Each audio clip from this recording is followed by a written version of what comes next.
stay hydrated, please stay safe. And now, our next speaker is the mayor of South Bend. He's served as a lieutenant, he's an Afghanistan veteran, he's a Rhodes Scholar, and he's running to serve the country as president. Mayor Pete Buttigieg.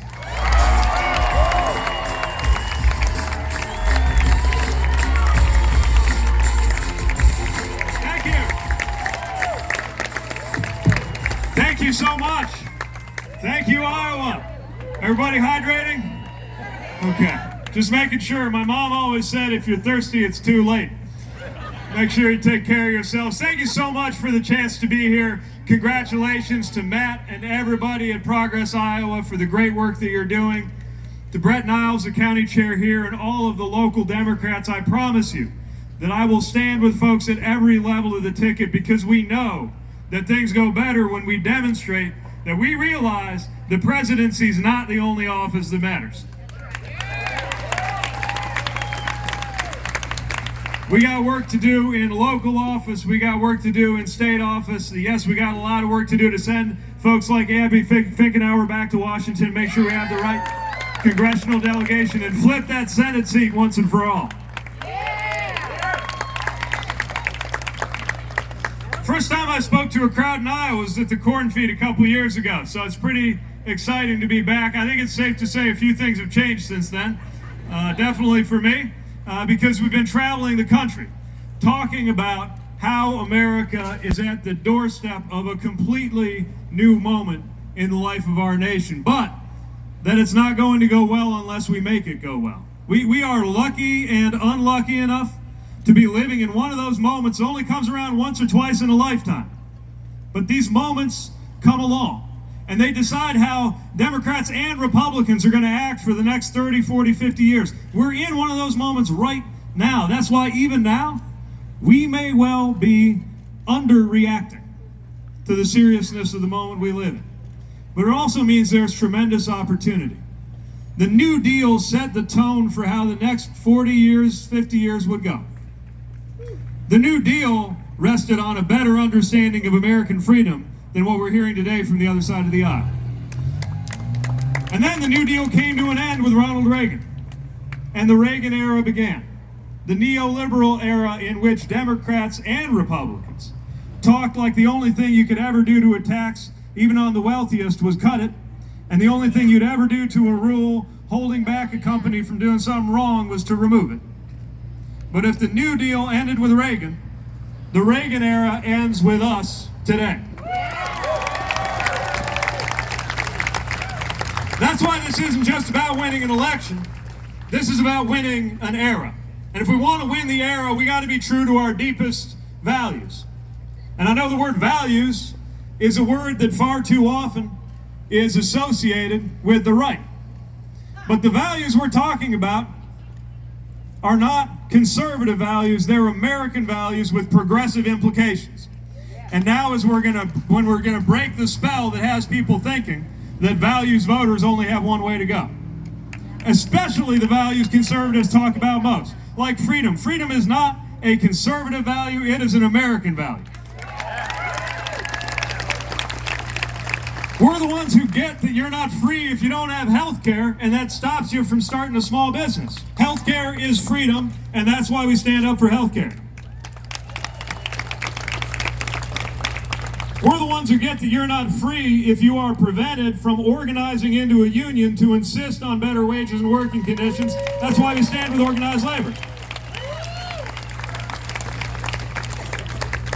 We're the ones who get that you don't have freedom if your reproductive health care is being dictated by male politicians and bosses. Reproductive freedom is American freedom.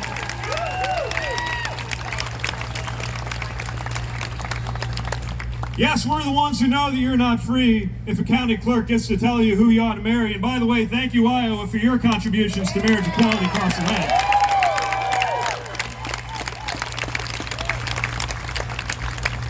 And yes, we're the ones who understand that freedom comes by way of education, which is why it's time for a Secretary of Education who believes in public education. And that's the kind of secretary I'll appoint.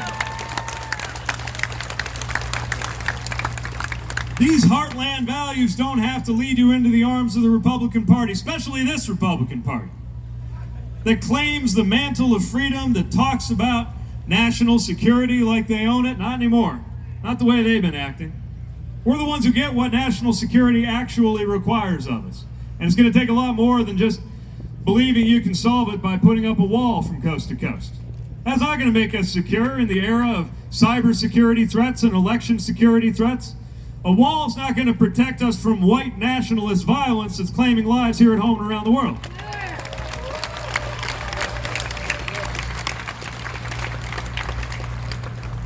And if we want to be serious about national security, then we have to demonstrate that we have the common sense to see to it that the Second Amendment will not be a death sentence for thousands of Americans.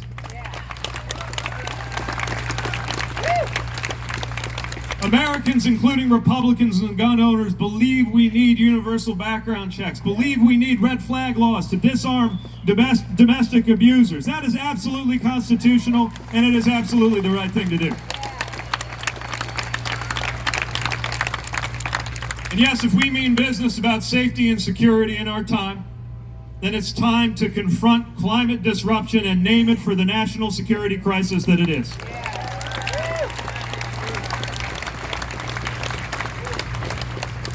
No one is secure or free until everyone is secure or free.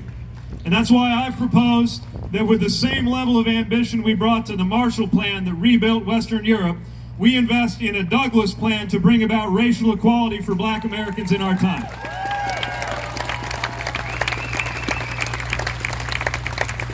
Don't let them tell you that security is a conservative value or freedom is only going to be delivered by Republican policies. And definitely don't let them tell you that people of faith have to vote for people like the president in office right now.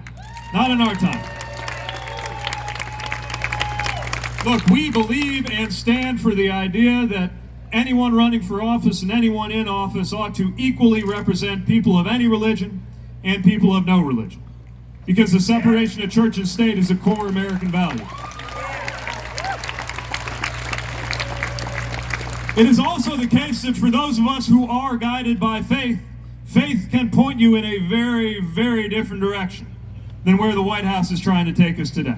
Faith that commands us to concern ourselves with the well-being of the marginalized. Faith that calls us to feed the hungry and to clothe the sick. Faith that requires us to welcome the stranger, and yes, stranger is a synonym for immigrant.